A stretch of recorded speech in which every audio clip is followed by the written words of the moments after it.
All right, we're back for another live episode of Two Guys Talking Sports, recapping a wild Saturday of college football. Week 7 is in the books. Still waiting on Steven to get in. He'll be here shortly in a few minutes, but I didn't want to keep anybody waiting any longer. And kind of talk for a few minutes, up until when Steven gets in, and we'll get right into the episode. We got NFL going on today. Spencer Rattler, former Gamecock, getting his first start for the New Orleans Saints. So it's good to see some Gamecocks shining in the NFL. It's a wild day of college football yesterday. Didn't like I said, don't want to get into too much until Steven gets in the show, and we'll get right into it. If anybody's watching the NFL slate, let us know in the comments what you think so far. Let us know what you thought about the games yesterday. We're in the thick of it where conference play is beginning. Teams are starting to play tougher opponents week in and week out now. Um, I'm going to save my thoughts for the Carolina game. There's a lot to get into. Clemson still continues to roll. But like I said, we'll give Steven a couple minutes, let him get in the chat. Like I said, if you have any questions or comments you have before we begin, just hop in and ask away, and I'll do my best to kind of answer them before we get started here.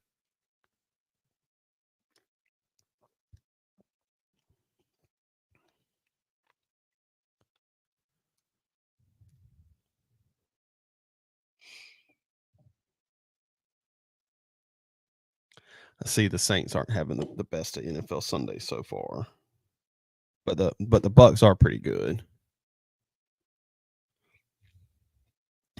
Like I know this is a troll, but yeah, he's riding the not riding the bench, but he's doing a good job being the backup for the Gamecocks.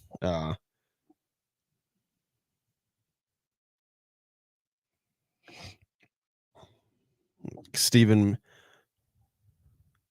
in the ALS, I don't know, man. It's tough. Like I would really like the Guardians to win. Mostly just because I prefer the if I have to choose the NLCS, I will have to go with the Mets. ALCS, I hope the Guardians do win. You just never know. It's playoff baseball. We've kind of been accustomed the last couple of years where, at least in the NLCS, where the top two teams have been eliminated in the divisional round. This year we got the Dodgers did win Game 5 against the Padres the other night. My thing with the Dodgers is just their starting pitching. I know they've got a lot of players hurt right now. And the Mets are just riding high on adrenaline, kind of like the Phillies have the past couple of years, where they had that wild final day of the season against the Braves before the wild card series start. So they got that momentum. If Freddie Freeman's going to be healthy, I don't know. It's tough. I think they're going to be two great series, though.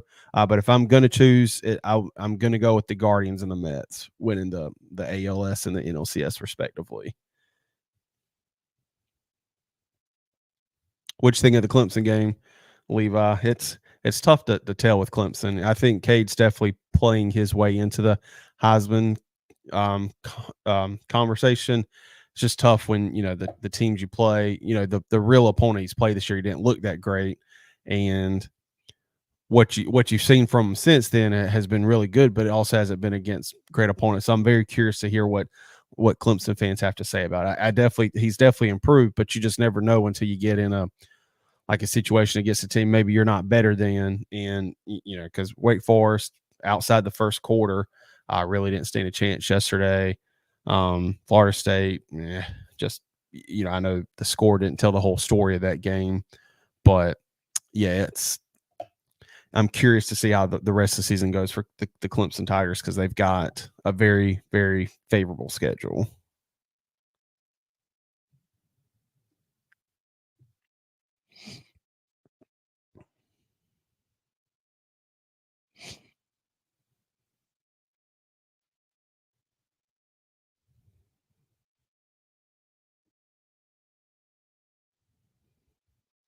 Had a wild night in high school football on Friday. the Wildcats, we'll get into our episode on Tuesday. That'll drop at 7. But the Wildcats come out with a strong win over Ainer after starting region play 0-1 after their, I would say, historic loss to Loris. I saw where Loris threw a ice cream party at their high school. So I think that tells you a lot about, where that program's come from and where they're at right now. The Vikings and the Wild Gators continue to dominate in region play. Auctioneers suffering 2 tough losses back to back. So, and PD and Marion had bye weeks, and the Warriors just continue, not struggle. Maybe it is struggling, but their schedule definitely doesn't help. I'm reading your comment here, Levi. I think Sellers was like,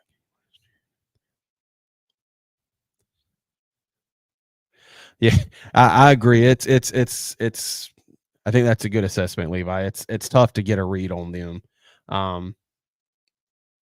But again, you just have to beat the teams that you play, and you'll find out. I mean, really, the ACC is just wide open. It's everybody thought Miami was going to be the dominant team, but then they struggled. They did win, but struggled against Virginia Tech, and then had to come back, against Cal last week.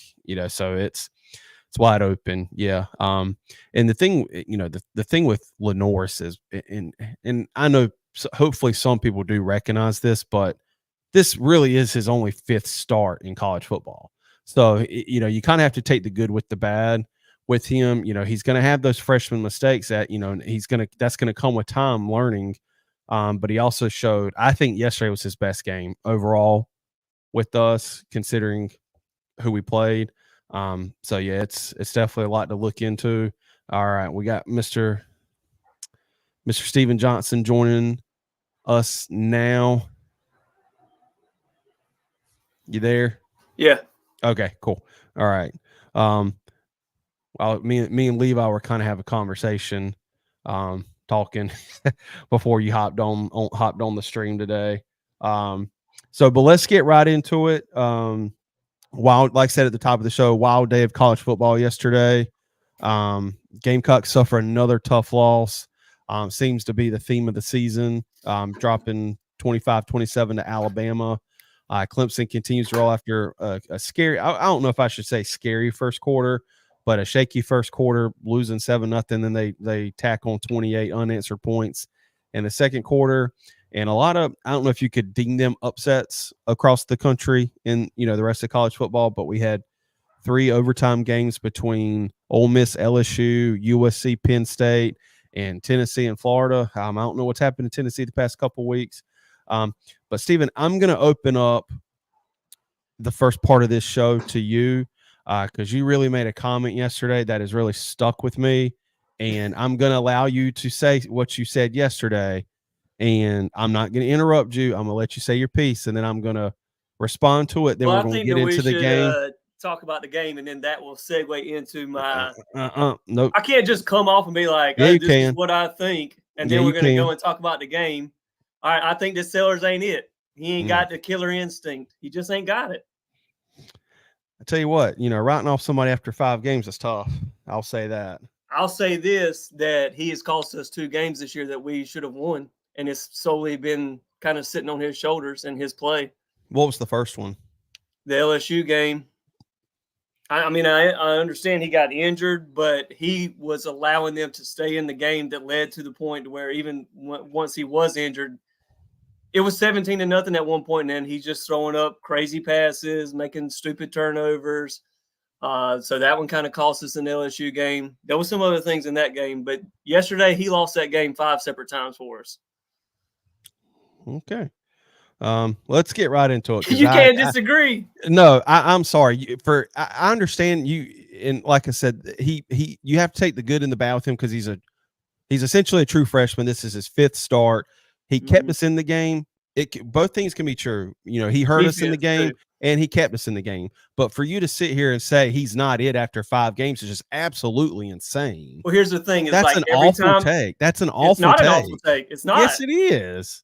Well, first of all, it's an opinion, and we both can have separate and ones. It's an awful opinion. And I'm not saying that you want to ride with him as an awful opinion, but what it is like every time that we have needed Sellers, we need you right here, dog. He pisses down his leg. So and, what and happened that's with just something that you either got or you don't, and it ain't going to be 36 games in or 20 games in. They're like, oh, it finally clicks with him, and now he's got this killer instinct. He's got the talent. He can throw the ball. He can run. He makes bad decisions, and I will say the decision-making part, him learning to read defense and stuff, yes, that will come. But when the moment matters the most and he just folds, that's not something that you learn. So what happened on that touchdown pass to Nick Harbor? He threw it think? up. Oh my God! No, stop with Kyle, that. he That's threw awful. off his back. That is awful, and dude. I'm sorry. That's an How awful is that take. awful? That's an not awful. He threw it up. What did he do? You thought he threw a dime? What about that? What about the fourth down touchdown pass to Mazio Bennett? Is that just that was a good play call, and he hit the pass to a wide open receiver? That was I think you're just wanting him to fail. That's all it is. I don't want him to fail. I want him to succeed. You're writing off somebody after 5 games saying he ain't got it. He ain't got that dog in him. Is what you're saying? That's my opinion.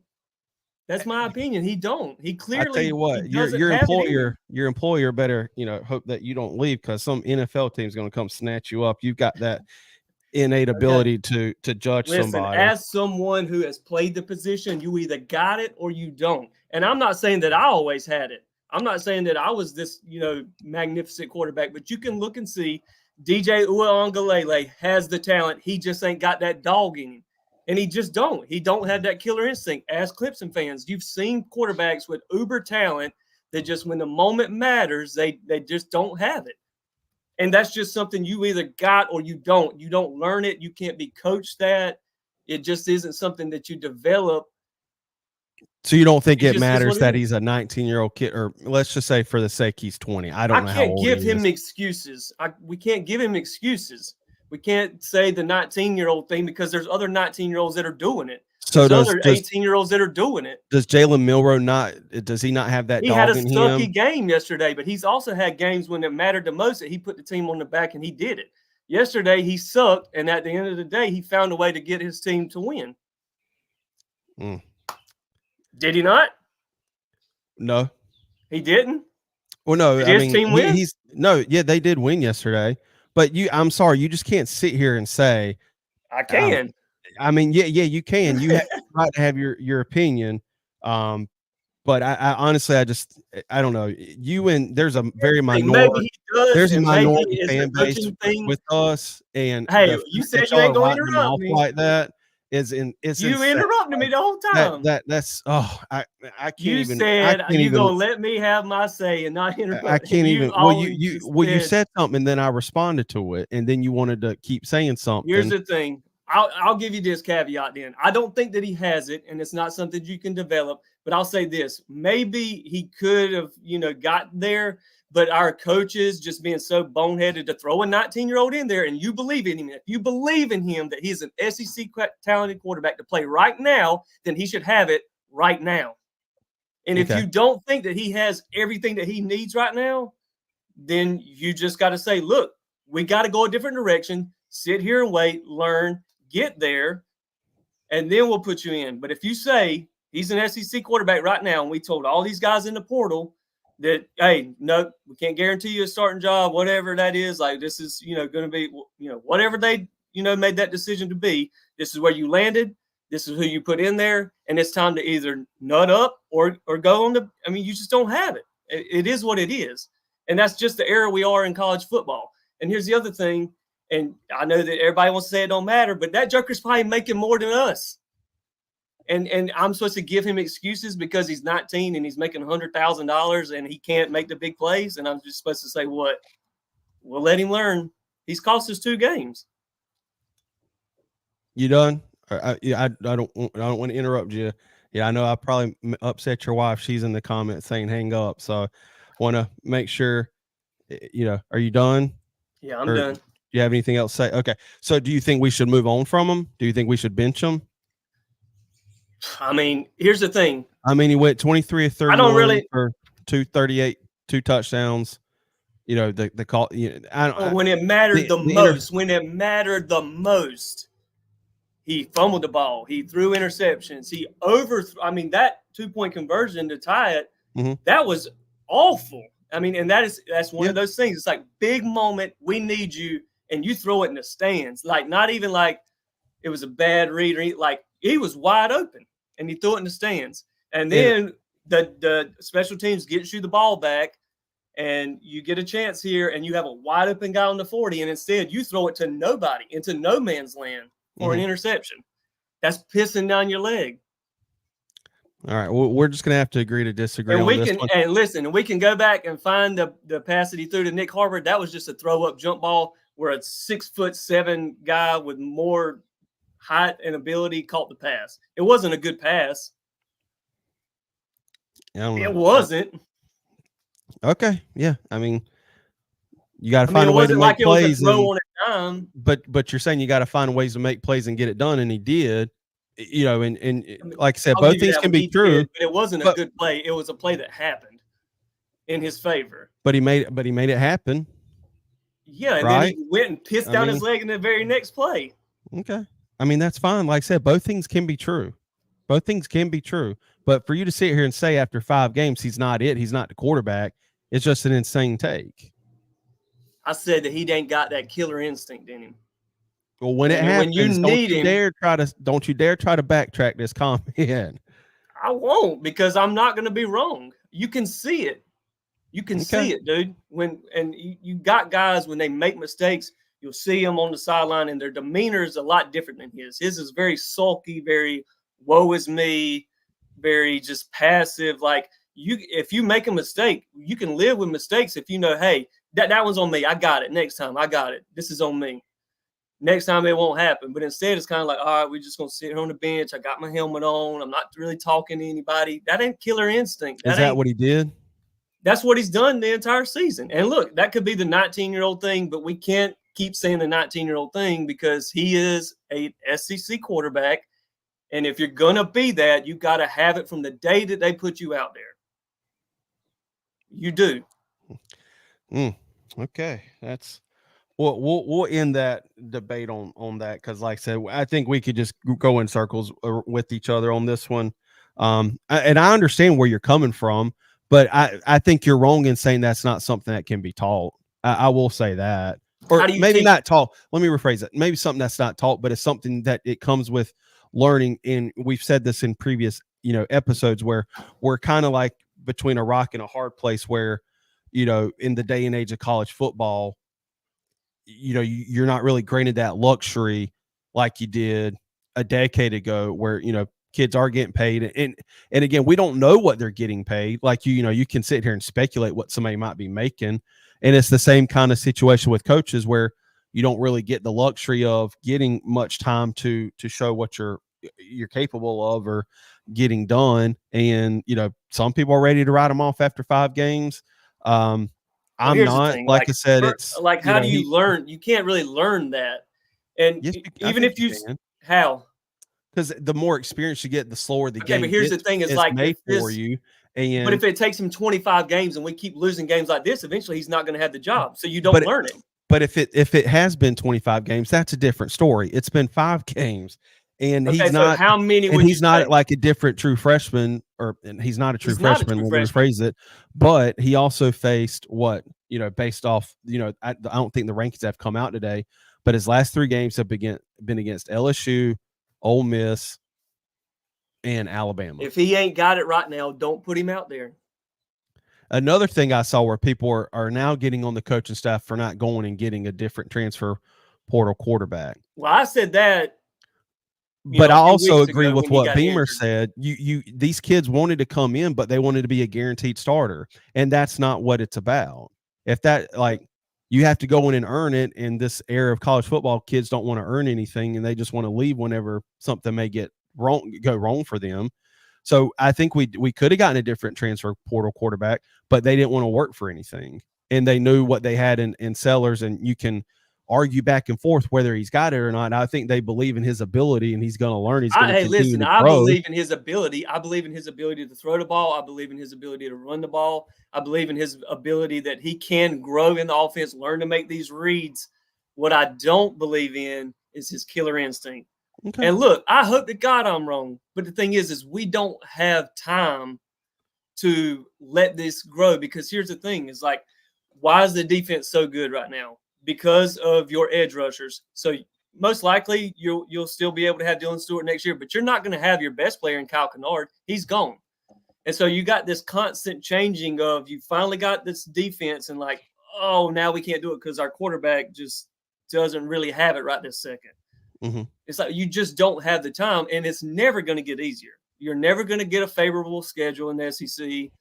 It's never going to be easy games. And the thing is, I think that the SEC's even, some people will say it's down. I just think it's becoming more of a parity league where you have teams like Vanderbilt that are getting better. You have teams like the Mississippi States, and you're going to have the Texas A&M. You're going to have all these teams that are getting better because players that aren't getting awful. But I'm saying you're going to have teams that get there. Vanderbilt was awful last year, 2 years ago, but they're getting there to where they look a lot better. They beat Alabama. Mm-hmm. They've looked good in every game that they've played. You're going to get that because there's only so many spots, and with the transfer portal and everything else, you're going to have kids that are probably really good, just not getting play time at the bigger schools. So then they go to Vanderbilt, and that makes Vanderbilt better. So you really don't have time to just say like, okay, let's let him grow into this, because letting him grow into this is, you still got Missouri, you still got Texas A&M, you still got Clemson. I mean, you got all of these games. You still got Vanderbilt. You could still end up not making a bowl game. And it could fall on our quarterback play in games that we should have won. Do you think it's more issues or it's just quarterback play? Oh, we got more issues, but I think that those issues have been looking better. I think that play calling has sucked. But yesterday, I mean, play calling was pretty good. I think that Dow made some critical calls. That shovel pass was a beautiful play call, one of the best play calls he's ever had in the moment. The wheel route that he threw to Mazio, really good pass. Really good play call. I mean, literally everything was set up for us to win that game yesterday, and run game looked better. We had more rushing yards than Alabama. Rocket Sanders probably looked the best that he's looked all year, I think. He was running hard. He was getting those extra yards just from his sheer toughness. That's not something we were seeing, week 1 and 2 with our run game. I mean, I really think that everything's improving. I think that Sellers is improving in some areas, but it's just like the big moments, and you're going to have those when you face these teams, even next week, like Oklahoma. Even though they're coming off of a pretty tough loss to Texas, you're still going to have those moments when you can't have a mistake. And it just seems like you can feel it coming. You can feel it like in these big moments, like, oh, he's about to do something here. And then he does. I mean, he's had more turnovers and touchdowns this year. Do you agree with Caleb? Do you agree with what I've got up with Caleb? I mean, here's the thing. If you played 50 games, eventually you're going to be like, okay, I'm not nervous in these situations anymore.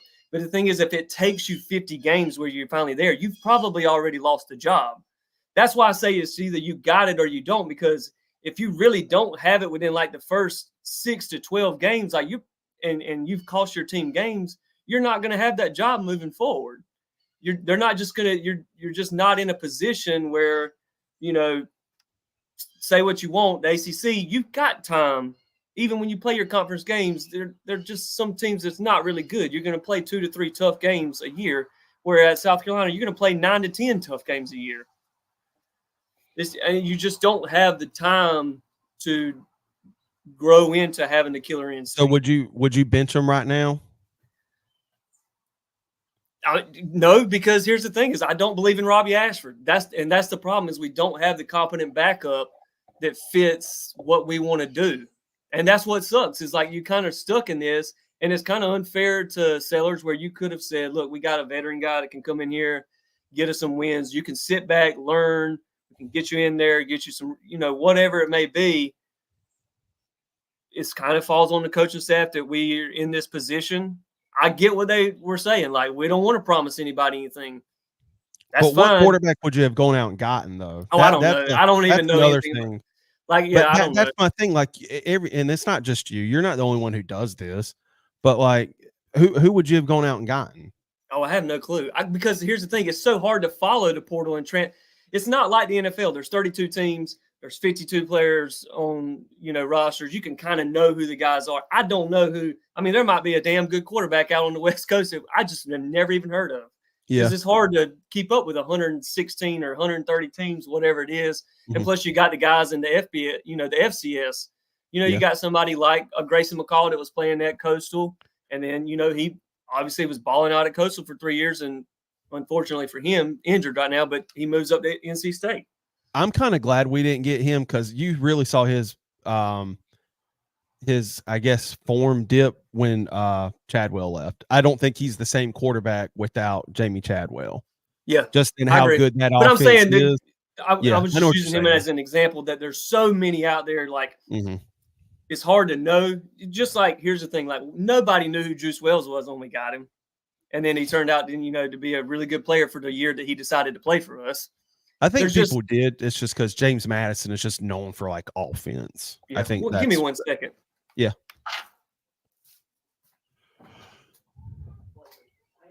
I think I upset his wife, y'all. I'm sorry, Lauren, if you're still watching this.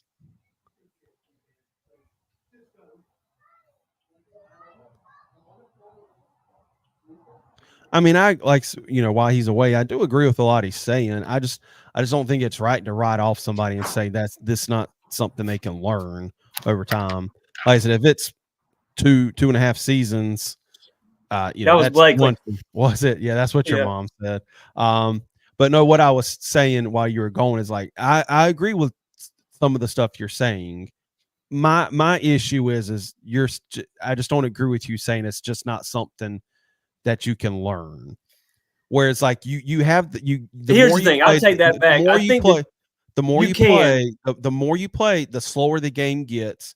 And it's just like in any other sport, like, if you just practice, stuff looks, it starts to slow down. Like, it's easy as us to sit here like on a TV screen when replays are going and, the final, the interception he threw at the end of the game were to Nick Harbor. I don't know what that was, but I know Alabama was blitzing very heavy on that, where he maybe didn't have the ability at this point in time, it being his fifth start, to maybe see whoever that I think it was Lardverdan in the flats right there. Yeah. Where, and honestly, who knows if he would have found and we'd got out of bounds. I don't trust our field goal kicker. No, I don't within either. a certain range. But no, I agree with a lot with what you say. My issue is just you're writing him off and saying it's not something that can be learned or even taught. Well, I don't think it can be taught. I think that, if you have the ability of time to let the game slow down for you, eventually, I still think that there's just going to be some moments for him that he just ain't going to have. You got people like Patrick Mahomes, like the moment is never too big. Like Tom Brady, the moment was never too big. And obviously those are like the best of the best. But you're just going to he's going to have moments that he just doesn't have it. And I think that, if he had 20 games, 15 games in, like eventually it would slow down. But it was like with the schedule we play, with obviously the opportunities that we've had to win these types of games, how many of these type of games can he be in and kind of cost us those games to where we say, all right, we got to move on? Like, how many would you say? Well, I think I know that's like a loaded question. I don't know. It's just very tough when it's their freshman year. That's my thing. Like, and I know we can't control the schedule. Like, the schedule is what the schedule is. I do think that he does deserve a little bit of a pass with that, where, not many true freshmen are going into Bryant-Denny Stadium and playing with that amount of experience. But if it's something where it's like this time next year and it's still the same issues, like, it's not like stuff is going to happen. Like, quarterbacks are going to throw interceptions. Yeah. Quarterbacks are going to, fumble a ball. Quarterbacks are going to hold on the ball too long. Yeah. But if it's something where it doesn't change, like if it's the same issues week after week after week, and, he's got 8, 9, 10, or, a full season and then some of next year, then I think it's fair to have that conversation. But like I said, I don't really count him costing us the game against LSU. Now, I'm sure he didn't play the best, but I don't think that was all on him. No. Him per se losing that game. Right. If you're just going off the stats and the plays yesterday, yes, he did cost us the game. Did he make plays to keep us in the game? Yes, he did. Like I said, both our points are true. So it's what I would say though is like if you get to the end of the season, let's say we lose 4 more games like this, where defense played stellar, running game was great, special teams did what they were supposed to do. Like you had the opportunity to win, and then in critical moments he makes these types of plays that end up costing us. Let's say we lose 4 more games like that. I don't think we will. I'm just saying for instance. So let's say you could have been 9-3, or you could have been, 8-4, something like that, and you end up being 5-7, and it's kind of like, all right, it's on, kind of ends up falling on his shoulders. Like, do you reevaluate it at the end of the year then? Or do you say, look, we'll try to give him a few more games next year to see? I will say this, and I agree with what Levi said. I don't think any job is safe unless it's like you're a Spencer Rattler that came in. Yes. That job is safe.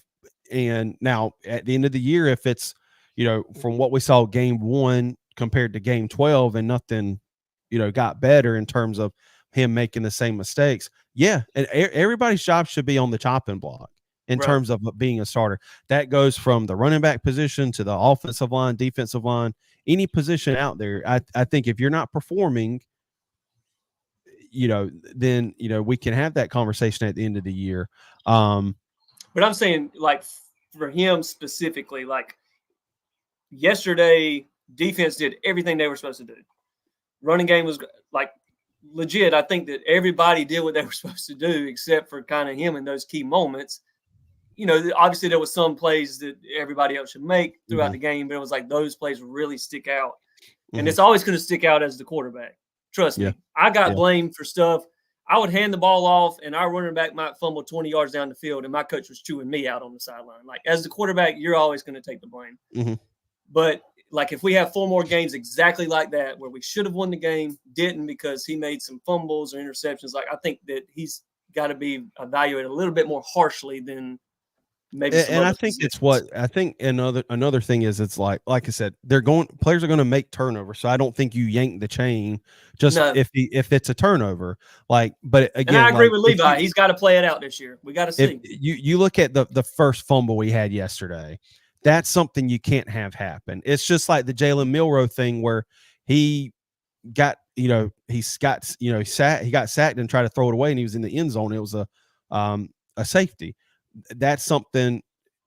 If he continues to do that, that will drive me insane. But if it's like you're running the RPOs or something, I just feel like eventually that's just something that's going to happen. Yeah. Where it's like that's just inevitable. Or if he's running the ball and he gets hit hard and he fumbles, I don't think that's an issue. Like maybe he should slide, which he did slide too early in a play. Yes, that was like. There was even like some of the good plays that he made, like he kind of messed them up by stuff like that, But I think that's another thing that comes with time. And again, I understand we don't really have the luxury of having time, right? If we were like this team right now in Beamer's first year, and you said, "Man, we are right there," but Sellers, he just needs a little bit of time. Like the thing for Beamer is like, no matter how this season turns out. He's going to look back on some of these games and be like, man, like my seat's warming up because of just some terrible plays and during these games. The thing with Sellers is it's like he hasn't had a clean game yet. And unfortunately for him, he didn't get to play in the Akron game when, that could have been a game that was, obviously lesser competition. You can work on things, have a clean game. But like he hasn't played in a game yet where he hasn't had costly turnovers and he hasn't had multiple turnovers.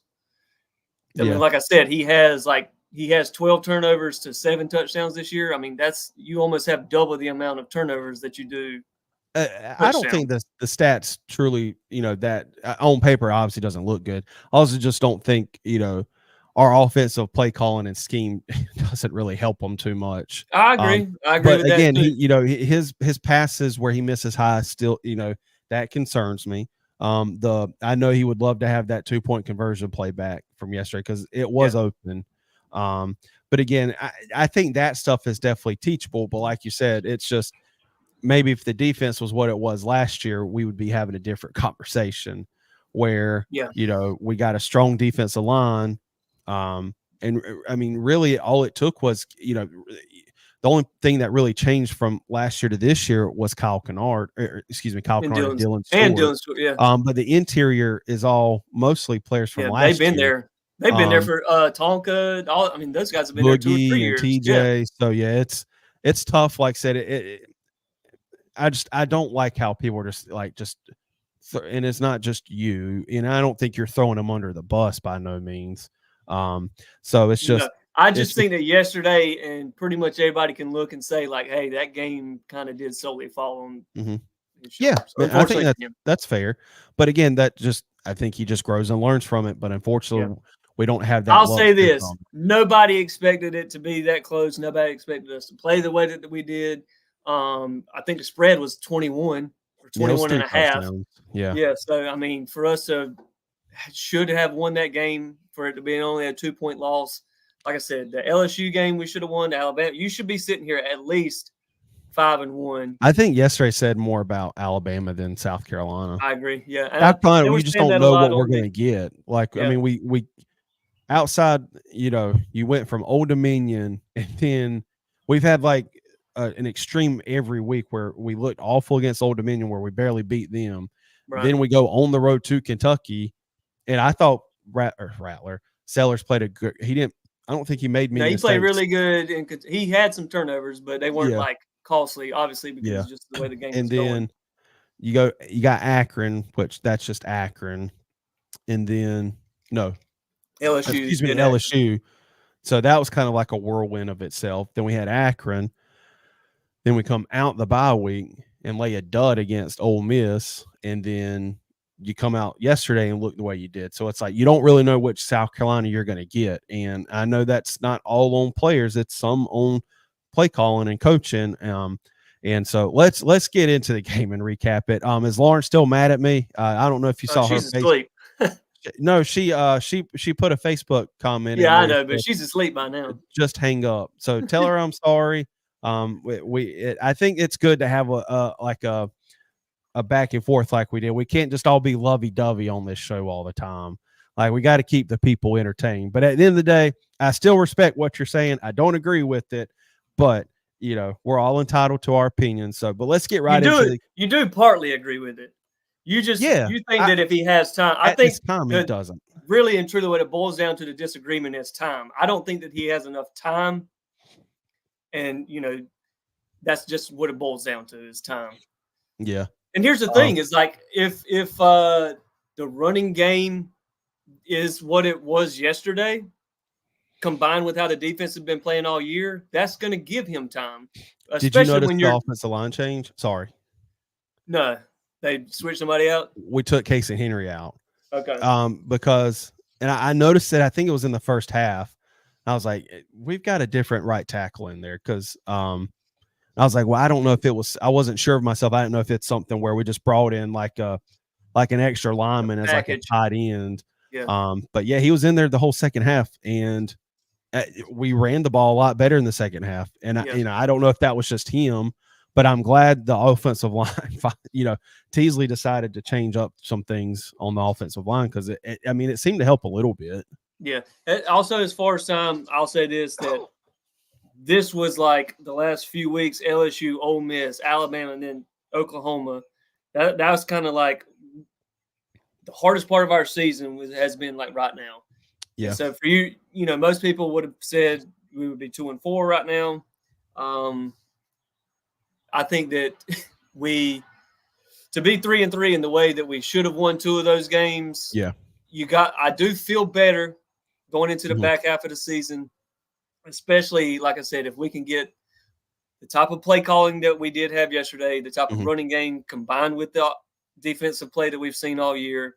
Yeah. That will give – I think that if you have a running game, that also gives Sellers a chance to not have to feel like everything is on his shoulders. And so that, when these moments do come up, he's not just like man, this is just all on me. Yeah.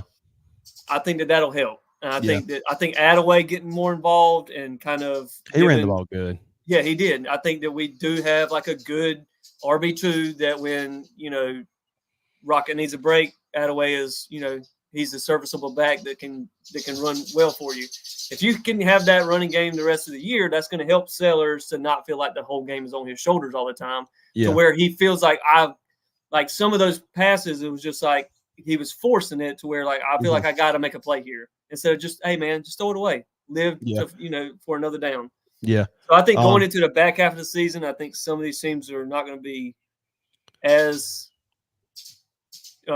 it's more favorable because their games their games are at home. I mean, we've got Missouri and A&M at home.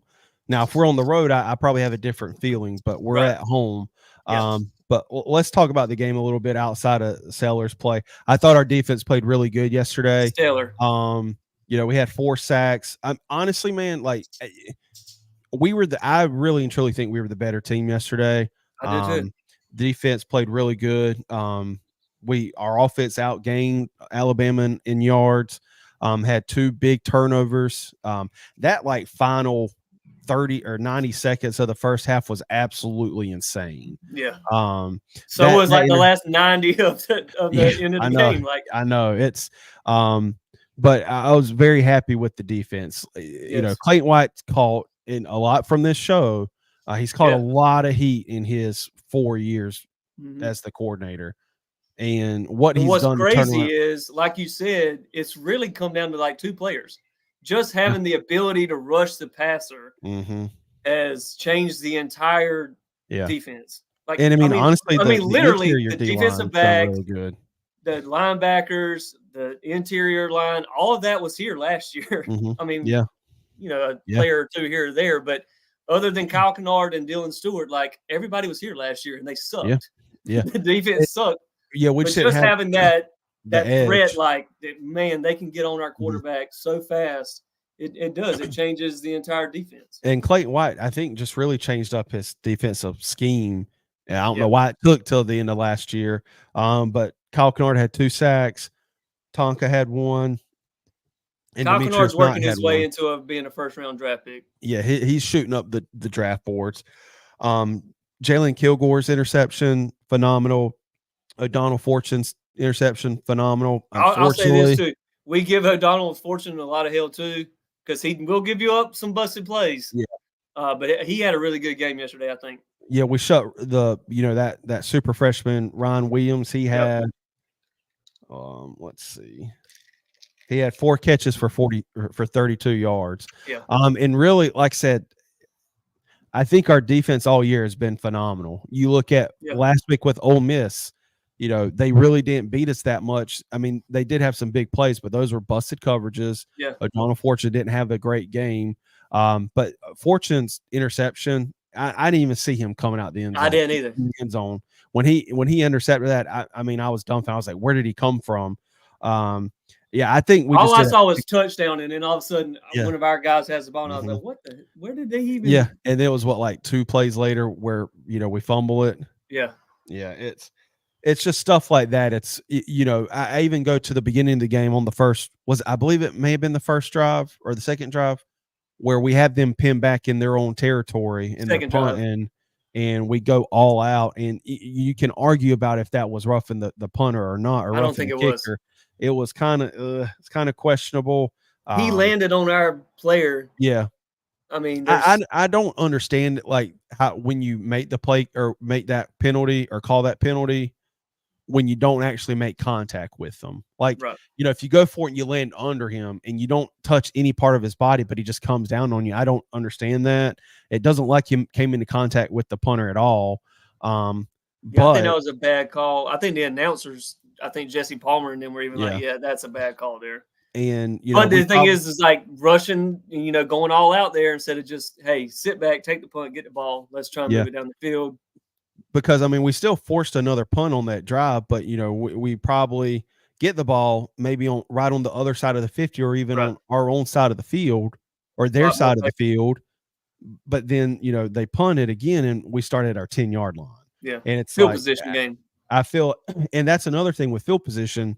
Alabama had great field position mostly all day yesterday. Yeah. We were starting it mostly in our own red zone majority of the game. Right. That the drive we were 0 for 5, I think, on third downs in the first half, and we were 5 for 5 on Perfect. third downs on the first drive in the third Yeah. quarter. So That first drive in the third quarter was one of the best perfect. drives that Yeah. Dow Loggins has put together since he's been there. It was like the opening drive against LSU a couple weeks ago.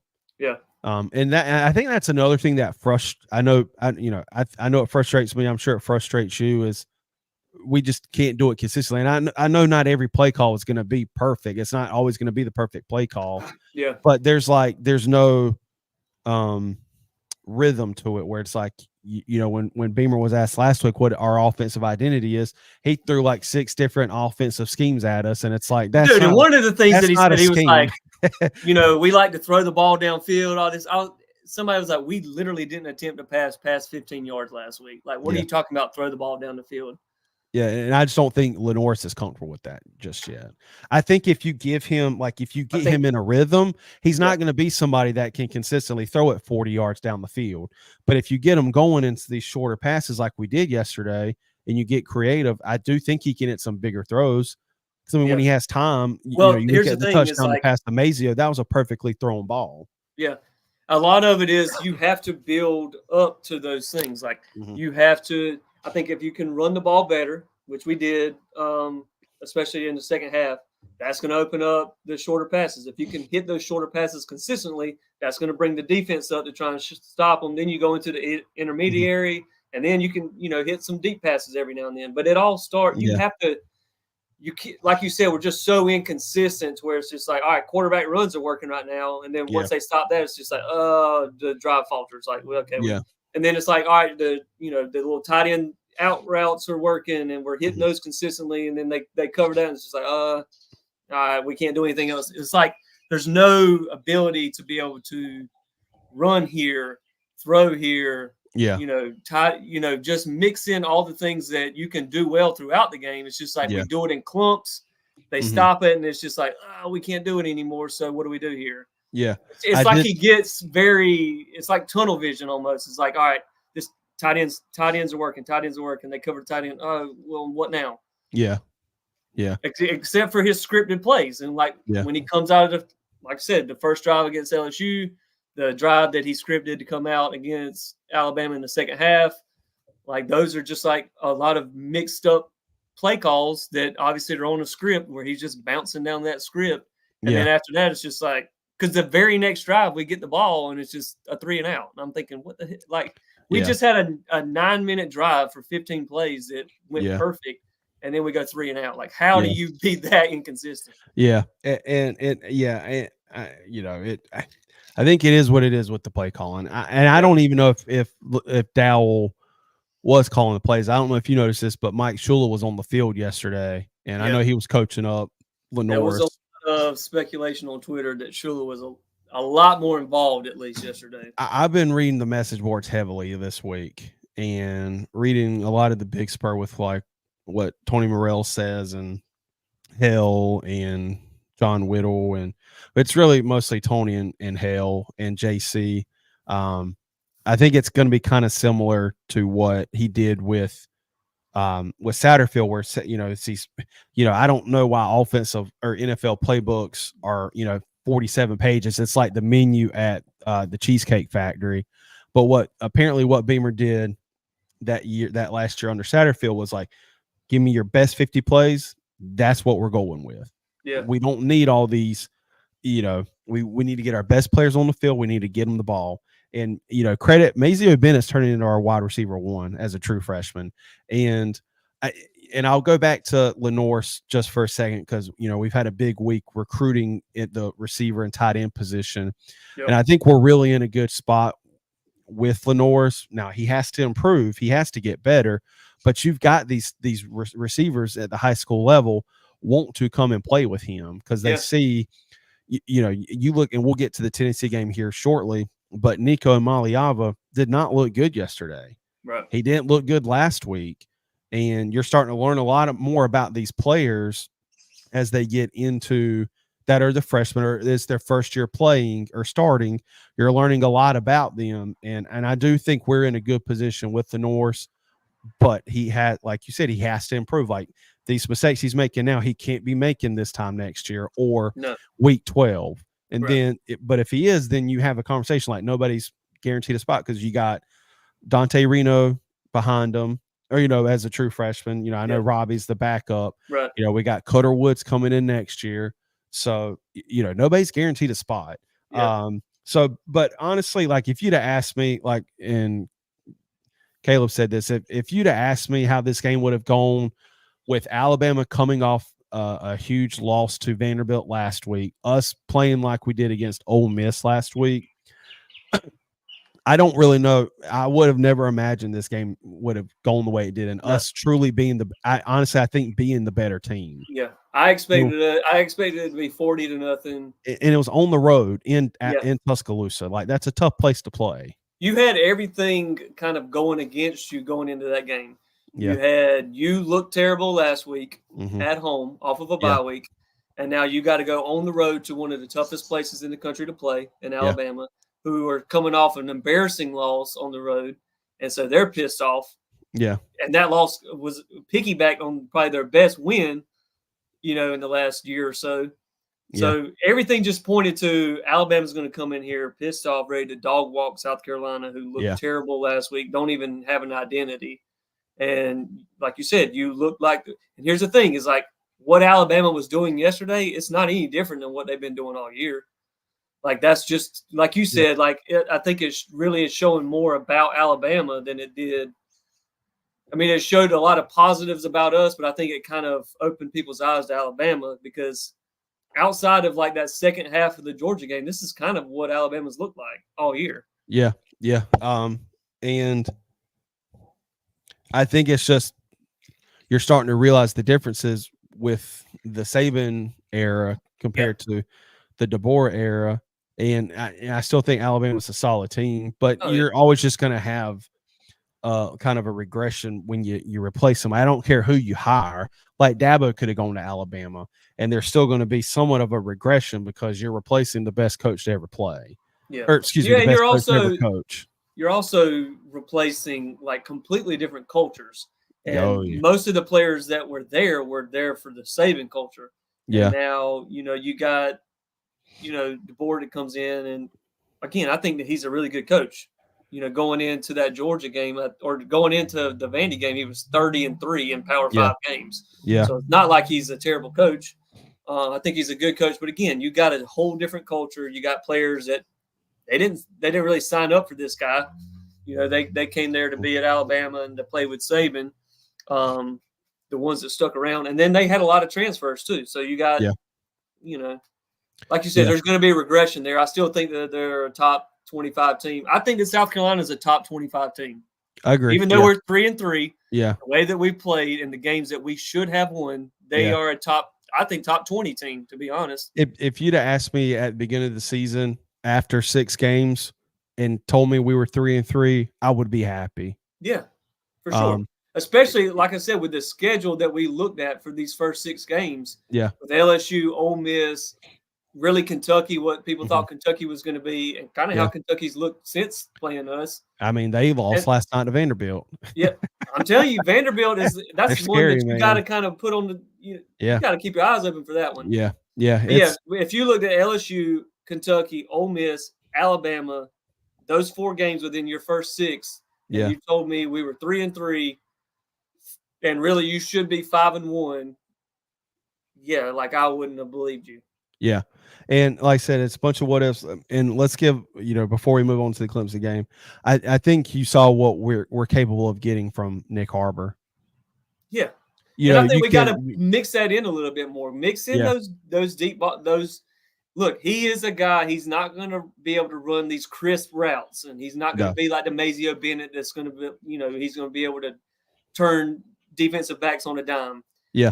But he can get you some quick outs where he can just get it in his hands. Let's see what he can do. And he's going to he's so tall. Yeah. That most of your cornerbacks aren't 6'7". They're not 6'5". Most cornerbacks are 6 foot, 6'1", maybe 6'2". Yeah. You got a 6'7" guy that can jump.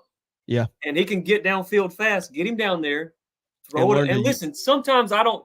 That touchdown, like I said, I truly believe that it was just a throw it up ball. But here's Yeah. the thing: sometimes that's not a bad thing, No, especially when you you gotta have a trust guy him to make like a that. play. Gotta Yeah, trust you've him to got make a a play. guy like that. That look, if he can high point the ball, whether he catches it or not, the Yeah. defensive back is most likely not going to make a play on the ball. So every now and then, go ahead and do that, even if it is a back foot. I'm being blitzed. I'm just throwing it up with a hope and a prayer. If it's a one-on-one coverage like that, I don't mind it, and it worked there. Yeah. Again, I don't think that was a perfectly thrown ball, but it was a good play. But you gave your player a Right. chance to make a play. You And it gave was your good, guy like, who had the advantage a chance to make the play, and he made the play. and I mean, it was good just on Nick to get it, to have the concentration to catch the ball, use his body properly, and get his feet in bounds. So Yeah. there's definitely a lot of positives to take away. It obviously still stings because this is a game You should have the won it. Gamecocks should have won. Yeah. So it's like, but you just got to rebound, got to look forward to next week, got to put it behind us because we go into Oklahoma. But let's go ahead and get our One thing, consolation game out the way. the kicker. Listen, you're not really finding in college guys that are hitting 51-yard field goals. No, I'm not going to put that on his head. I blame the coach. And staff this is for getting also a conservative. guy that he wasn't even kicking field goals before. Like he wasn't a field goal kicker. He just kind of turned into one. I will say this. I saw on Twitter that, and it never pops up like in the actual recruiting because special teams players don't. Yeah. But technically, the number one kicker in the nation is committed to us. Yeah, and there's we have like a 5-star, but I think he did both in high school, but I think he's a more of a punter. Yeah. So, but I don't know. Like I don't. I don't know. It's tough to kind of grade a kicker or something because either that's that one position where everybody loves you or they absolutely hate you. There's no in between.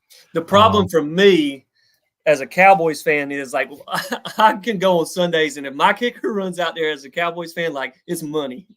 And then you go to flip it to Carolina games. It's just like you send a kicker out. In my head, I'm just like, oh, field goal. This is money, but it's not.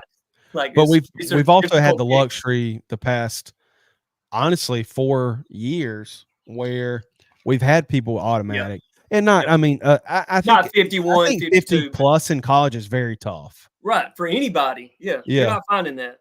But normally, if it's within 40 to 49, we've over the past several years, we've been very spoiled with that. Let's get into the Clemson Wake Forest. I'm sorry, everybody. This game was going on at the same time the South Carolina game was going on. I do think, and I'm asking you this, Stephen. Do you think it's time to start putting Cade Klubnik in? I'm not saying the Heisman front running, but at least consideration for the Heisman. I'm not because he's really shown out the past. I'm not sure if weeks. Levi's still on here, but he is top 5 in the betting odds of being Heisman. And I think after yesterday and really people seeing what Jalen Milroe really is, I think that he's going to fall. I think that Cade definitely is in Heisman contention. I mean, he's showing Heisman, and which is crazy because look, even if you're a realistic Clemson fan, like he wasn't showing you Heisman level play last year, or even like against Georgia, and maybe even like that second game of the year. But like ever since then, like he's looked it, and he definitely should be considered. I'm not saying like he's top 3 at the moment. I still think it's that running back. I think it's GD or whatever from Boise State. Like it's pretty much his to lose at this point. I mean, he would have to completely fall off. The guy had 1,000 yards before he even had 100 carries. Yeah, it's crazy. That's insane. I think like this Heisman race, along with like the top teams in the country, there's really not one outside the running back at Boise State. There's really not one team that looks on paper to be the best team in the country. Maybe Texas. You could also maybe argue Oregon because I mean they did win at home against Ohio State last night. But there's really not one team or one player that's showing like, oh, I am that guy. I am that dude. We are that team. Even for JD or whatever his name is because he's like not facing top end teams that are like very. But you can say the same thing for Cade. Yeah, exactly. That's I Yeah. think that if they were playing teams that were consistently in the top 25, top 15, and he was doing what he's doing right now, like he might even be the front runner. But yeah, he did have Gentry or whatever. He did have a good game And against Oregon Oregon. struggled with, I think Oregon struggled with Boise State as well. Yeah, but you're not having any of the guys that, like you said, that are playing the best player, playing on the best teams again, and playing against the best teams. Yeah, because that's Where usually they're what you constantly having see. these Heisman moments where it's just like, oh, Yeah, that's the dude, and yeah. he's making the play when it matters the most. Like you knew Jaden Daniels was the Heisman Trophy winner last year. There was no ifs, ands, Right. or buts about it. He was the best player in the country last year, and it's going to take players like that because LSU was not a good football team last year. I think they lost maybe 4 games last year. Yeah. But again, a good dominating win for Clemson. I think they had a little bit of a scare in the first quarter, didn't score, but put up 28 in the second quarter. Didn't really slow down after that. I'm sorry, I don't really have much else to say on it. Didn't watch it at all. And normally I was telling Steven this, if like I don't watch it intently like I do Carolina games, but if they're playing at different times, I will put on the Clemson game just so we can have something to talk about. But do you have anything else you'd like to say about? And unfortunately for Clemson, I think that they are playing extremely well right now. I think that Cade is, like I said, should be a Heisman contender.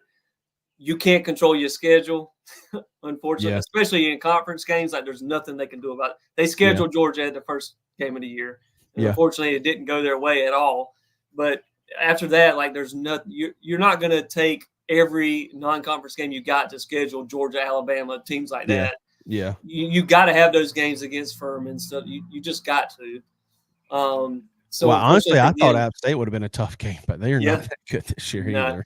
But unfortunately for Clemson, I don't think that they're getting as much. They're obviously top 10, but they're not getting as much notoriety as some of these other schools because who they're playing right now just is not the best competition. Yeah. And again, they can't control that. Yeah. But it doesn't help when you're playing Wake Forest and then it's Ohio State, Oregon, or it's USC, Penn State, or it's it's Texas, Oklahoma. They're not playing like a world beater of a schedule. But again, if you win and then you get, because they made those same arguments when they were winning national championships, as long as you're beating the teams you're supposed to, that's all that matters. Exactly. And we'll close it out with who does Clemson play next week? Virginia. Yeah, and they have a bye week after that, so they should beat Virginia pretty easily. So it's Carolina's got Oklahoma next week at Oklahoma. I think kickoff is like 12:45 Eastern time. They announced it. Yeah, I know it was either 12 or 1. Yeah, it got announced like late yesterday, which I don't understand. Like the 15-minute, who knows? So, but where Carolina's kind of coming into a little bit of a similar situation. The past 2 weeks where Ole Miss comes off that embarrassing loss to Kentucky, Alabama comes off that embarrassing loss to Vanderbilt, and then Oklahoma was in the Red River rivalry game against Texas yesterday. I'm pretty sure I read last night that Oklahoma fired their offensive coordinator. So God knows what's gonna happen next week for us. I think the good thing for that is because you never really know how a team's going to come out when they fire a coordinator. You never know if they're going to come out inspired. They're going to look a lot better. I think the good thing for us is like our defense has been like the staple. Yeah. And they don't have any offense. Right. They don't. And for Oklahoma, like they lost to Texas. They lost to Tennessee, but even their wins, like they beat Auburn by 6. And had to come back with that one. Yeah, they beat Houston by 4. Like they beat Temple handily, and they beat Tulane pretty good. But other than that, like they just haven't looked. Yeah, they haven't looked like a top 25 team. I mean, maybe, but not really a top 25 team. They haven't. There's no reason for them to be ranked next week or today. I'm sorry, like they should not be ranked at all. If they are ranked, it's for their name is why they're ranked. Right, and their FBI. I mean, it's showing they got a 65% chance of winning this game. I know a lot of it's home that they're at home, but I don't even know if they have like a legit home field advantage. I don't know. South Carolina honestly has looked better on the road than we have at home. I mean, if you take Yeah. in beating Kentucky, how we beat Kentucky, and then Yeah. how you should have won in Bryant-Denny, like Yeah. we travel pretty well so Yeah. far. We do. So I don't think that Oklahoma is going to be like this daunting. I think that Alabama is probably one of the toughest places to play, and you've already conquered that. You should have won that game. Like nowhere that they go on the road now should phase them. No. And really, And honestly, they should come pissed off about this. Yeah. And I think it helps when you get these games early where they don't, the fans don't have all day to sit and tailgate or get riled up about the game. It's at lunchtime. So, and I think it might be like 11:45. I don't know if they're on a different there's a time. time difference. Okay. Yeah. So so that might be different for the Gamecocks. So, you're starting an hour earlier, but Texas didn't look good starting out yesterday, but they just pulled away at the end of the day just because Oklahoma doesn't have any offense. Oregon, Ohio State. The one thing I will say about this game, there's a lot of hype around Ohio State going into this season. They spent a ton of money they got a lot from the transfer portal, and you know what that means. Like they spent some money to get these players in, and I don't know if you watched this or not, but Ohio State was driving. They had one timeout left, and I think they maybe needed to get like 8 or 9 yards to get in field goal range. Well, what was that quarterback doing? Yeah, I don't know. Yeah, and that's not that would be a freshman mistake. Yeah, he's like a fifth, like he's a very seasoned quarterback, a veteran quarterback, and he's making that mistake, and then they're getting upset because they tried to call a timeout. Like, I'm sorry, like that's completely on the coaching staff and the quarterback for doing that. Like that was so awful play. You didn't even give your kicker a chance. Right. Penn State. Think Ryan Day gets on the hot seat? No. This is his current statistics in big games. He's 2-4 in bowl games. He's 1-3 versus Michigan. He's 1-7 in his last top 5 games, and he's 0-3 versus the SEC. Look at that comment, Steven. He pulled a DAC against the 40. Yeah, I don't know. I don't know what that was. That was stupid. Yeah. Man, it doesn't help. Ryan Day kind of inherited, they say he was born on third base. It definitely doesn't help. Like it seems when he gets in these big time games, big time matchups, he just kind of flutters, and it's just you get the same Ohio State. Hey, some people just ain't got them killer instinct, dog. Listen, if Lenore Sellers is here after 5 years and still doing stuff like that, I will agree with you. He just I'll be the first to admit it. I'll be the first to admit it. I just don't think Ryan Day's got it. I mean, he's just not that guy. Some people are just good coordinators, and some are good head coaches. And I agree. With the way college football is changing, with Oregon coming in, like that's not that's a tough place to go play. Penn State, USC, 33-30 overtime. I do not understand how Penn State is ranked 4th in the country. Like they just love propping them up. Did you see that James play Franklin, that they had where they shifted everybody over and they threw the pass to the center? Yeah. Crazy. Well, it was 44, right? Yeah, so he was technically the tight end, and they go into like some special package where the center was actually the last man on the line of scrimmage. So technically the center was still like the tight end. Yeah. Well, yeah, because they called pass interference on it, didn't they? Oh, I'm not sure. I just saw on Twitter where he called, the play. I'm not really sure what. Yeah, there was a play. I think that was it because it was like it would have been Penn State's first touchdown, but they call like offense pass interference on it. Georgia, Penn State's one of those teams, just like Notre Dame. No matter how they're playing or how they're doing, they're always going to be up there in the rankings. It makes no sense, and they always suck. They always suck. Georgia's kind of looked a little iffy the past several weeks. Beat Mississippi State 41-31. Kirby Smart shoving the quarterback for Mississippi State. Did you see that? No. Oh yeah. I don't think he meant to do it, but like I think Georgia was on defense. Yeah, Georgia was on defense, and the quarterback ran and got pushed out of bounds, and it was coming back in, and Kirby Smart just comes from the left side of the screen. And I think he obviously wasn't looking at the quarterback, but he legit shoved him. Yeah, I'm saying. I mean, it's kind of hard to tell. Like, he definitely meant to shove somebody. Yeah. I'm not sure if he thought that maybe his player was getting in his way or but just I mean, somebody was getting in his way. But yeah, people were saying if roles were reversed, that player would have been kicked out if they shoved the coach. 100%. Tennessee struggled against Florida, and Tennessee was at home. And it was really just a tale of two halves where Tennessee had to come back late in the third quarter, early fourth quarter, and obviously it went into overtime to win. And that you're kind of seeing the freshman, of Nico and Maliava, where they're not playing, these, low level teams, and they're getting into real competition. You're starting to see maybe he's not that good, or maybe they need to stop the hype train on Tennessee so much. I don't know. It was tough. And then like I said, I think there's a lot more parity in these teams than what people realize. Like I don't think that there's like one, like you said, like there isn't like a true number one team right now. Like I don't think that like in the SEC there's like this team that you'd be like, all right, they're just way better than everybody. Like I think that pretty much across the board, everybody's pretty much competitive.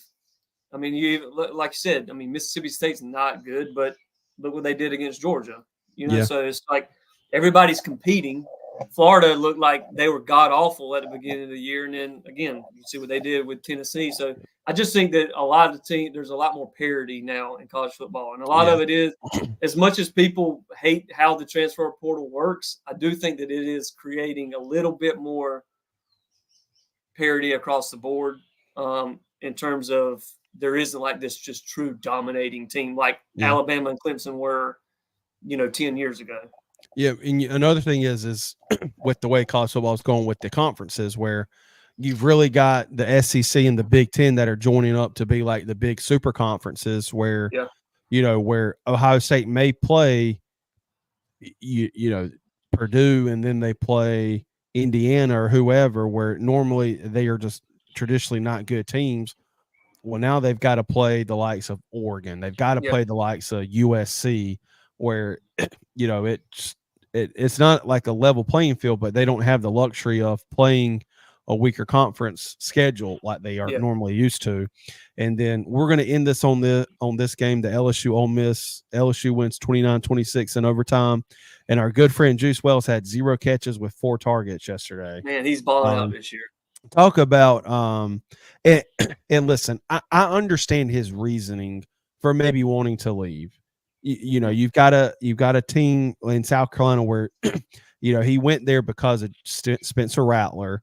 You don't really know what you're going to get from QB play, and he wants to win, but sometimes grass isn't always green on the other side. Where here's the thing: is like he goes there, but nobody told him like, okay, yeah, you're going to be our top wide receiver. Like they already have wide receivers, so like you're not going in to be the number one guy.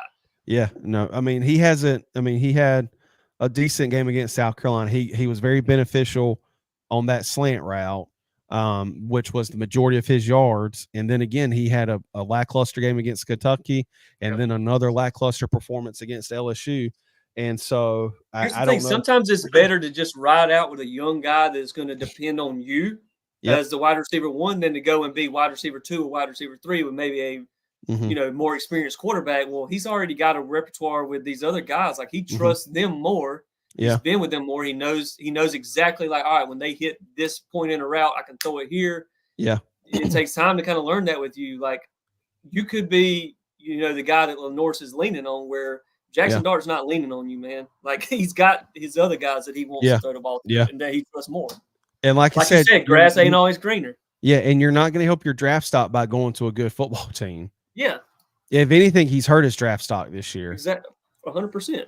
Like 100%. So, oh well, it was a wild day of college football. South Carolina falls to 3-3 on the season. Clemson, I think 5-1. Yeah. Sounds right. But we'll be back next Sunday. We'll have our high school real recap. Quick. Yo. We won't have much time on the high school because we got a lot of stuff to talk about. This was a high school game. Did you see the kid that threw for 800 yards? No. There was a kid. I'm not really sure what state it was in. He threw 817 yards, 8 touchdown passes, and ran for 2 touchdowns. And they lost. What? They lost 72-70. and the kid threw for 800 yards, had 8 touchdown passes, and then 2 rushing touchdowns, and lost the game. Good God. Yeah, I'm not really sure. His name is Peyton Houston. I'm not really sure what the where this game was at, but yeah, it was all over Twitter. Jeez. I think he's a freshman. In high school? He's class of 2027. No, he's a sophomore. Okay, sophomore. Yeah, so No, still, you're a pretty young kid.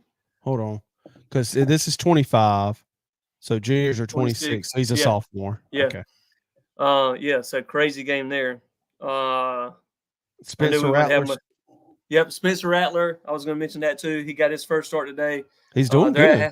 Halftime right now. He's 11-17, 140 yards and a touchdown. So pretty And good start. They're winning rushing yards. Yep. So they're winning the game. So it came out of nowhere because the Bucks got up to like a 21-0 lead, and then obviously something happened with the Saints. But yeah, we'll be back. Episode Tuesday, 7 p.m. High school football recap. We'll be back next Sunday, hopefully, for the college football recap show. And we'll have our game of the week this week, Dillon versus Marlboro County, big time matchup. Maybe we'll get Lauren to join the show next week. Maybe she can moderate between us. But yeah, I knew that was going to be a hot topic, and that's something I wanted to lead the show off with, because I think it's good to have differing opinions. Sometimes it can't be all lovey-dovey over here. I think that our opinions are the same. It's just a slight difference in it all boils down to time, and I just don't think that we got the time to. You got to develop a lot faster. Let's put it that way. Beamer doesn't have the time. Lenore's does have the time, but Beamer can't afford to have that. Yeah, because if Lenore's looks the way that he does this year, let's just say for whatever reason they move on from Beamer, you obviously would give the quarterback, and some more extended time with a new, and maybe even a new play caller. I mean, you might say, look, Lenore's looked the way that he did. We saw some progression throughout the year. Yeah. We're going to move on to a different play caller, kind of see how it goes from there. Yeah. I do truly think that if we can get the rushing game that we had against Alabama, with our, defense playing the way that it's played all year, that's going to help Lenore's. Feel like everything is on my shoulders. Yeah. Well, anything else you got before we get out of here? I think that's it. I think that we beat Oklahoma. Yeah, I think we do as well. Who do the Cowboys play today? The Lions. That's a loss. Ooh, that'll be a good one. What time they play? 4:30. Oh, why isn't that the game tonight? The Bengals and Giants are tonight. That's something they should have flexed for tonight.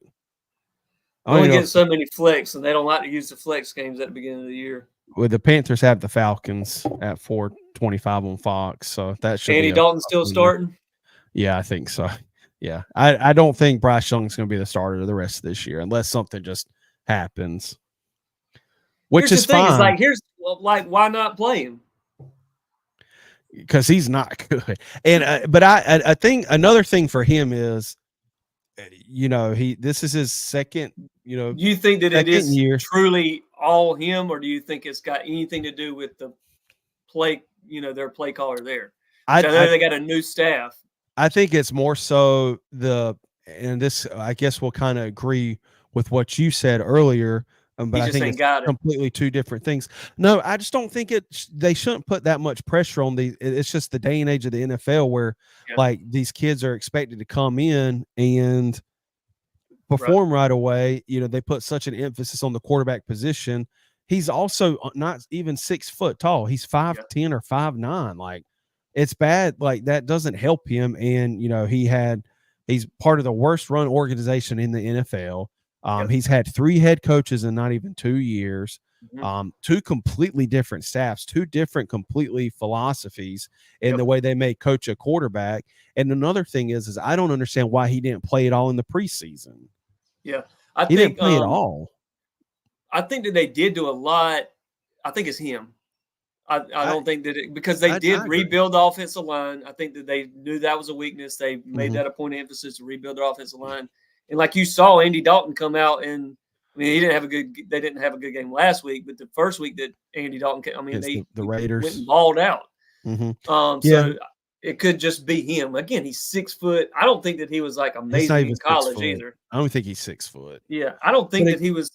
He should have never been the number 1 overall pick. But that's the thing, like they put such an emphasis on the quarterback position. Like they can sit here and say, "Oh, the Panthers should have drafted C.J. Stroud." I don't think C.J. Stroud does what he does if he was drafted Not with like the he's doing right Panthers. now than he was with the Panthers. It's No, all about getting drafted into the right because here's the thing: situation. he would have been with that same offensive line that Bryce Young had. That Mhm, was absolutely awful. Bryce Young's first year, he would have went through the same exact thing. He would have went mhm. through multiple coaches, multiple staffs. Yep. You know, a circus wheel of an offensive line, which I do think that they've gone and gotten pieces They to. spent the most money offseason on offensive Yeah, line. I think it's him, Yeah, unfortunately. I And do. maybe Yeah, maybe you trade him and he is able to get a fresh start somewhere else. Maybe you yeah, trade him to Miami or something like that. But I think if you're not going to play him, I would move him for yeah. something. But again, I don't think it's wrong to, he needs to learn. Like it's Yeah. just completely different games. Yeah. But And again, again, it's it just might be just a fresh start, learning, yeah, going somewhere else. We can just completely reset. I don't have to mhm, do, it's not yeah, because he's got to have that in his mind. yeah. Like, oh, this organization, they've never really set me up for success. And then now they bench me. And like that's definitely in his, you can tell in his demeanor when he Oh does yeah. interviews. Well, I it's all think that about what you can do to come back. Like he's yeah, probably faced adversity for the first time in his life where correct. it's not going his way. And a lot of it's not on him, but Yeah, some of right. it is. Yeah. And it's just and and this is something where you can get on them because these are grown adults. Hmm.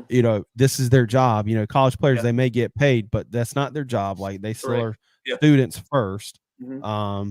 So yeah, I think it's a little bit of both. Like I think it's him, and I Yeah. just don't think the situation in Carolina with the way it's run and the way Tepper goes about running it and just firing people left and right, thinking that's going to solve something. Yeah. I do think Dave Canales is a solid coach. I don't think Hmm.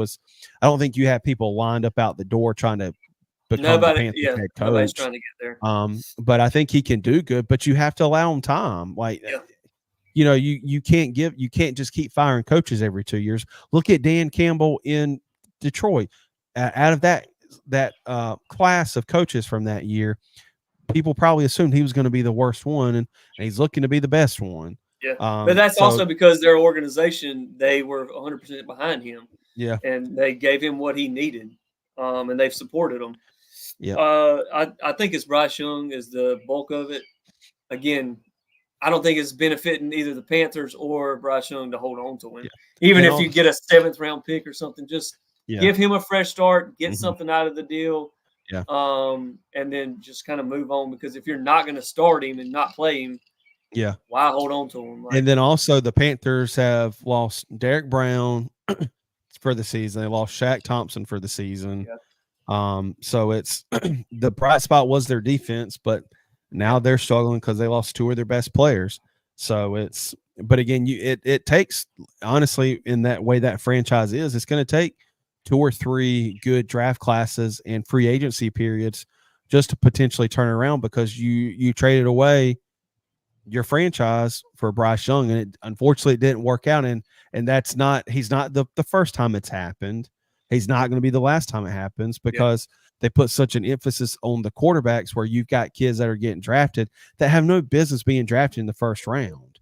Yeah. Like Will Levis should never have been a first round draft pick. Like it's, I know it's easier to look in retrospect, but at the end of the day, like he wasn't that good at Kentucky. What Right. makes you think he's going to be good in the NFL? Like you Yeah. can have all the intangibles you want, but at the end of the day, if you can't put it on tape and you can't perform, that's like at the end of the day, intangibles only get you so far. And Correct. if you can't perform, like I don't know, it's like I don't know, it's yeah. I do think they need to trade them. They need to draft, because they're probably going to have one of the top 3 picks this year. Mhm. For God's sake, do not trade up and try to draft a quarterback. Just Yeah. draft Go whatever. find you a good, serviceable. Even if you stick with Andy Dalton, find you a good quarterback that you know can get you some wins. Yeah. Build around that, and then if you want to go and get a younger quarterback, Mhm. when you have the 10th, 11th, 12th pick of the draft, when you say, okay, we got a solid offensive line, got receivers, got a good defense, we got everything. Now we just need a young quarterback to build around. Yep. and you don't go and make him the number one pick where he feels like, oh, okay, everything's no matter where they go. If you're the number one pick, Yeah. it's on you. Everyone is going to put the team on your shoulders. Same way with Caleb Williams right now, which he finally had a really good game today. Yeah, he's improved a lot since his first couple games. The thing this is the most I've watched Bears it's like they didn't have to make like these crazy trades to get up to know. Like they had a solid team, a decent team thanks to put him into. Yeah. So like if I'm the Panthers, like go get something for Bryce Young, and then build around a serviceable veteran quarterback. Obviously he's not your future, but build around somebody, and then go get you Jalen Milroe. Bro, I'm not even joking with you. I don't really care about the NFL like I do college football. Like I'm a Gamecock. That's what I care the most about. Like if the Panthers lose, I don't really care at the end of the day. But if they go out and draft, I don't think Jalen Milroe is the type of quarterback you playing your franchise around. Now, if he's there like in the 4th or 5th round, yeah, maybe give it a shot. Sure. Yeah. But you don't trade away your franchise, or you look at the players the Panthers had a couple years ago. Christian McCaffrey, DJ Moore, Brian Burns. They traded all 3 of those players and essentially got nothing in return for it. Like I know the running back position, their shelf life is very short. And you're not going to get, it's not like you're going to get 2 first-round picks for him or anything. Yeah. But, we sent DJ Moore to the Bears in the trade for Bryce Young, or that first pick, and then traded Brian Burns in the offseason, which I don't think they were ever going to re-sign him. But again, it's, it hadn't really got much from it. So it's David Tepper needs to get out the way and let him and his wife need to get out the way and let the people they hire to run the organization. Now you see what Cowboys fans have been dealing with since 1996. Like Jerry Jones just will not get out of the way. He's a buffoon. He's holding the organization back. I don't see the Cowboys doing anything this year either. No, I mean y'all didn't make a single free agency signing, did you? Because I know people got pretty upset about that. Yeah, we signed a long snapper. Okay, yeah, that's where the whole and I know that they had him on pardon my take with Skip Bayless. Like that was the whole all in my ass tweet. Yeah, was about like they were saying we're all in this year, and you signed one free agent and he was a long snapper. Yeah. And that's when free agency ended. That's when Skip Bayless was like all in. But another thing is, it's like they it's kind of tough because you do get some good offensive players, but you got to pay Dak that money. So then that doesn't free up a lot of other funds. You've got CeeDee Lamb, who's he got a contract this year, didn't he? Yep. So, but it's like at the end of the day, it's a tough situation because. From a player perspective, get your money while you can. From like an organizational standpoint, like it's tough to tie a lot of money into 2 players. Yeah, because it limits what you can do on other pieces you may need to fix. I've always said that I think there should be a salary cap. I think that quarterbacks should be be separate from the rest of the team.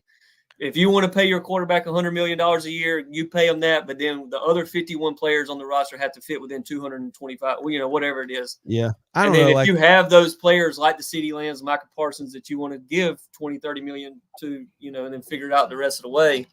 Because the thing is, like, these quarterback contracts are not going down.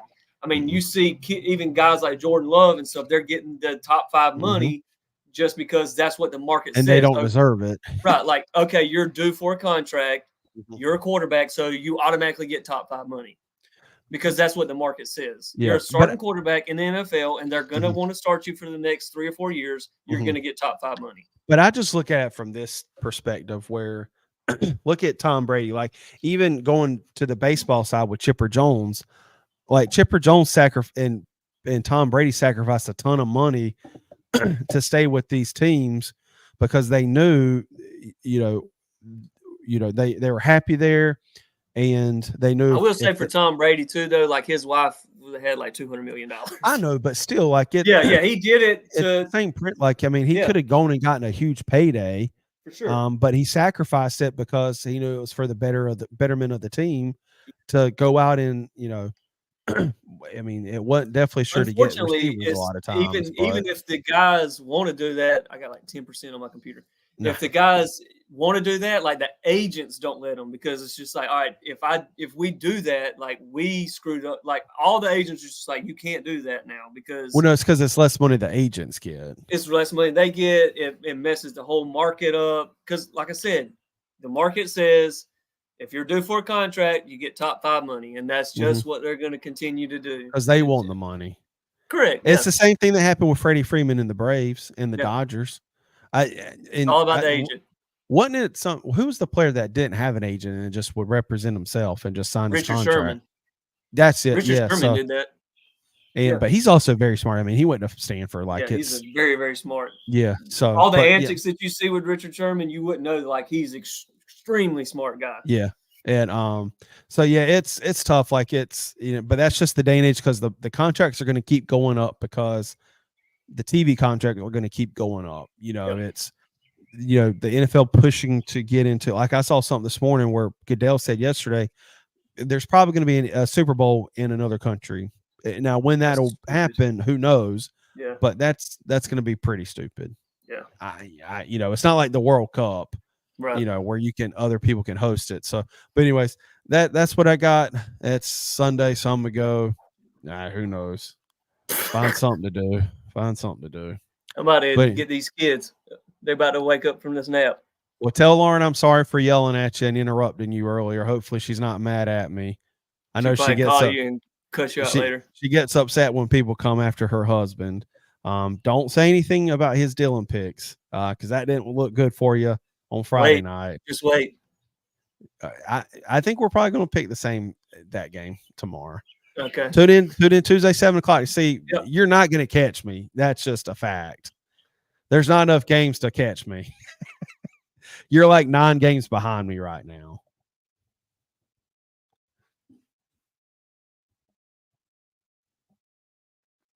Oh, Steven's laptop died. But for people who might still be watching, and we'll talk about it on the high school show on Tuesday. But Steven's current record in the pick'em is 29-14, and I'm 34-9. So he's got a lot of ground to make up. But thank y'all for tuning in today. We had a little bit of an extended episode. It was kind of contentious at the beginning, but it's all good and fun. And we'll be back next week. See y'all.